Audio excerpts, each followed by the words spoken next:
दूसरी कहानी का किस्सा। एक बार ये नासिक की तरफ जा रहे थे मुंबई से। कई सीनियर ऑफिशियल्स थे, गाड़ी में जा रहे थे और रास्ते में इनकी गाड़ी का टायर पंचर हो गया। और टायर पंचर हो गया तो सब अपना गाड़ी से उतरे, अपना कैजुअल थे, वहां पे इधर उधर घूम रहे थे। कोई अपना चाय पी रहा था टपरी पे, कोई अपना सुट्टा मार रहा था। तो सब तरह कैजुअल हो गए, इधर उधर घूम रहे थे। और तभी देखा कहीं रतन टाटा नहीं दिख रहे, रतन टाटा नहीं दिख रहे। अरे भाई कहां गए रतन टाटा, कहां गए रतन टाटा? चाय पी रहे हैं, अरे कहीं कहीं वॉशरूम गए हैं। तो रतन टाटा अचानक लोगों ने देखा कि अपनी स्लीव्स ऊपर करके और अपने टाई को कंधे पे ऐसा पीछे टांग करके, उसके बाद जो है जैक और पाने को हाथ में पकड़ के दूसरे टायर का प्रेशर चेक कर रहे, उसके साथ पंचर लगवा रहे। तो लोगों ने आके पूछा, भाई आप रतन टाटा हैं, आप काहे पंचर लगा रहे हो भैया? वो उसका काम है पंचर लगाने का। तो बोले देखो, अगर इसको 15 मिनट लगते हैं पंचर लगाने में, मेरी मदद से 7.5 मिनट में कर लेगा, तो जहां मीटिंग में पहुंचना वहां 7.5 मिनट ज्यादा मिल जाएगा मुझको। अगर मैं टाइम लूज कर जाऊंगा, loss of time is loss of money. प्रश्न ये उठता है कि आपने कब अपने से नीचे के स्तर पे जाकर के जिंदगी में कोई काम किया है? आखिरी बार कब किया था आपने?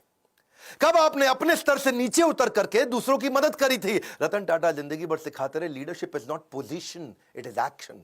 ये पोजिशनल पावर नहीं, पर्सनल पावर है। मुंबई का 26/11 का ताज अटैक, और वो अटैक जिसमें वो जानते हैं, सारी दुनिया जानती है कि उन्होंने सबकी मदद करी। जो जो आदमी का वहां नुकसान हुआ, इनके जितने एम्प्लॉय थे पर्सनली उनके घर तक गए, ये तो आप जानते हैं। 50, 60, 70, 80 लाख रुपए तक उनको कॉम्पनसेशन दिया, डिपेंडिंग ऑन डिफरेंट सिचुएशन। उनको पैसा दिया।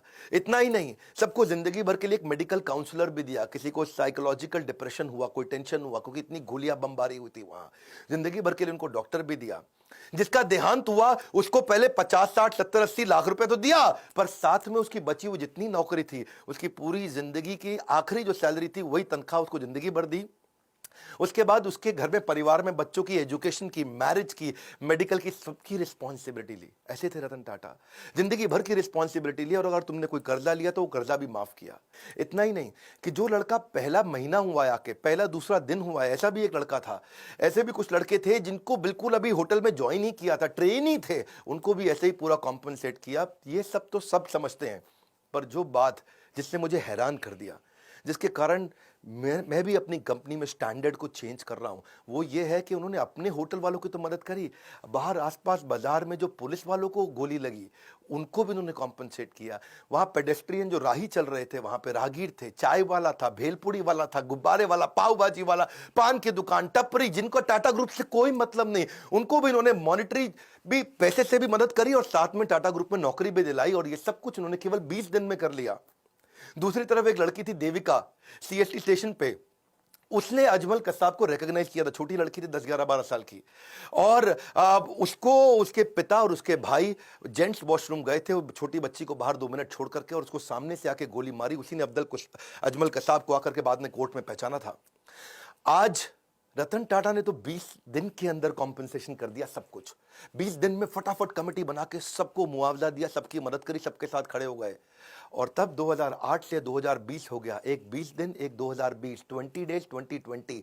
आज 2020 तक उस लड़की को कोई कॉम्पनसेशन नहीं मिला। इनफैक्ट मछुआरे थे कहीं, मैं अभी इकोनॉमिक टाइम्स में खबर पढ़ रहा था, वो मछुआरों को आज 12 साल के बाद कॉम्पनसेशन मिला। मतलब सरकार को जितना समय लगता है, टाटा को कभी समय नहीं लगता। करुणा के लिए कारण की जरूरत नहीं पड़ती। यदि आप दूसरों को प्रसन्न देखना चाहते हैं तो करुणा का भाव रखिए, और अगर खुद को प्रसन्न देखना चाहते हैं तो भी वही करना है, तो भी करुणा का भाव रखना है। देखिए, ये ऐसे व्यक्ति थे जो वैल्यू को वैल्यू किया करते थे, वैल्यूज को, he used to value the values.